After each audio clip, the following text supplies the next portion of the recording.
Monsieur le ministre de l'élevage du Niger, mon cher ami et collègue, Mohamed El Hadji Ousmane, Monsieur le secrétaire général du ministère de l'Éducation nationale du Burkina Faso, Monsieur le directeur du développement pastoral du Tchad, Monsieur le conseiller technique du ministre des Ressources animales du Burkina Faso, Monsieur le représentant de la CEDEAO, le représentant du CILS, Monsieur le directeur général de la CBVIRA, Madame la directrice générale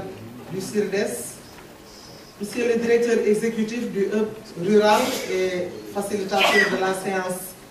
de la table ronde, Monsieur le secrétaire général de l'APES, Monsieur le président de l'APES, honorables membres représentant les organisations de professionnels de l'élevage, Mesdames, Messieurs, j'aimerais tout d'abord remercier et féliciter toutes les autorités étatiques de notre sous-région et de l'Afrique centrale qui sont ici présentes et qui ont fait le choix de venir rehausser de leur présence la célébration du 25e anniversaire de l'APES malgré leur calendrier très chargé. Monsieur le ministre, je vous remercie infiniment. Votre présence et la présence des autres représentants des autres pays est un gage de succès pour la rencontre. Mais c'est également une forme de valorisation de cette grande organisation qu'est l'APES. Et je voudrais vous remercier au nom de son Excellence, Monsieur le Premier ministre, qui, comme je vous l'ai dit tout à l'heure, devait être avec nous ce matin, mais pour des contraintes d'agenda, n'a pas pu donc être parmi nous à cette occasion. Cette présence, Monsieur le ministre, est une marque de confiance, de considération. Mais aussi voudrais-je encore une fois remercier l'APES qui nous a donné à nouveau l'occasion de nous adresser aux acteurs de l'élevage au niveau de la région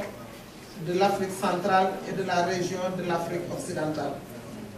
Je me réjouis du fait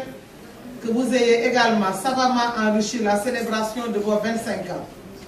par une réflexion autour de la problématique de l'élevage familial dans nos pays. Les sujets que vous avez traités au cours de ces 2 premières journées, au niveau de 5 conférences thématiques, sont non seulement d'actualité, mais ils sont aussi d'une importance toute particulière pour le développement de l'élevage des pays de la région. En effet, les sujets portent sur les systèmes d'élevage familiaux, avec leurs caractéristiques et leurs mutations, les politiques nationales et régionales d'élevage et leur financement, le rôle de la recherche-développement dans la transformation de l'élevage familial et en particulier le processus de diffusion des innovations techniques et technologiques, la modernisation et la commercialisation des productions animales, avec notamment le rôle des organisations professionnelles, l'éducation et la formation des éleveurs nomades. Parmi ces thèmes, tous très pertinents, permettez-moi d'en sélectionner 2 qui ont particulièrement retenu notre attention. Il s'agit de ceux portant sur la commercialisation et la formation des éleveurs transhumants.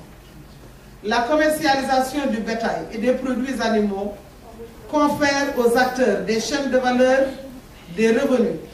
Mais comme vous l'avez certainement très bien décrypté lors de vos réflexions, les éleveurs restent encore la catégorie défavorisée. Aussi faudrait-il travailler à améliorer leurs revenus grâce à une meilleure fourniture des marchés en animaux et par la contractualisation déjà bien exploitée par les agriculteurs.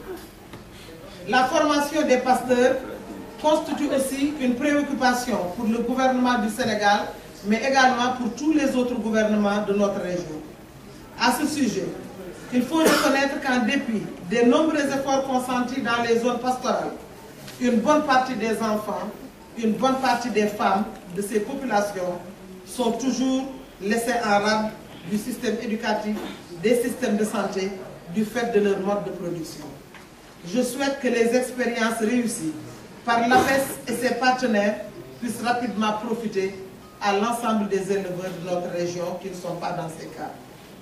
La table ronde de ce matin sur le thème « L'élevage familial au cœur des enjeux de l'Afrique de l'Ouest et du Centre » est venue donc compléter votre réflexion. Et je note avec beaucoup de satisfaction et d'attention le caractère scientifique des exposés et des débats. En effet, vous avez mené une réflexion approfondie, bâtie sur des recherches et des études de cas, l'expérience et les témoignages des membres de l'APES, les contributions des partenaires de l'APES, des institutions régionales et nationales, mais aussi des ministères en charge de l'élevage et de l'éducation de vos pays respectifs. Nul doute que les propositions opérationnelles très pertinentes que vous avez faites seront à même d'accélérer l'adaptation des systèmes d'élevage familiaux. C'est pourquoi je vous exhorte à transmettre les conclusions des travaux à l'ensemble des gouvernements des pays membres de l'APES et aux partenaires techniques et financiers afin que les préoccupations des éleveurs et autres acteurs de l'élevage soient prises en compte dans la définition des politiques et des stratégies de développement à même d'assurer la promotion socio-économique des populations pastorales et des autres professionnels de l'élevage. À ce propos, je reste persuadé que l'APES ne manquera pas au rendez-vous. Oui, je demeure convaincu que votre association constitue un modèle d'organisation des éleveurs, un modèle d'efficacité à mettre à l'échelle parce que fondé d'une part sur la tradition, le travail et le sérieux, et d'autre part ouvert à la modernité et au progrès. Puisse la longue marche que vous avez entamée depuis 25 ans se poursuivre inlassablement et vous faire parvenir vers le Bantale. Tout en vous réitérant mes félicitations et mes encouragements, je vous souhaite à tous un bon retour dans vos foyers respectifs, aussi bien pour nos honorables hôtes venus des pays de la région ouest et centrafricaine, ainsi que des éleveurs et autres participants sénégalais. Sur ce,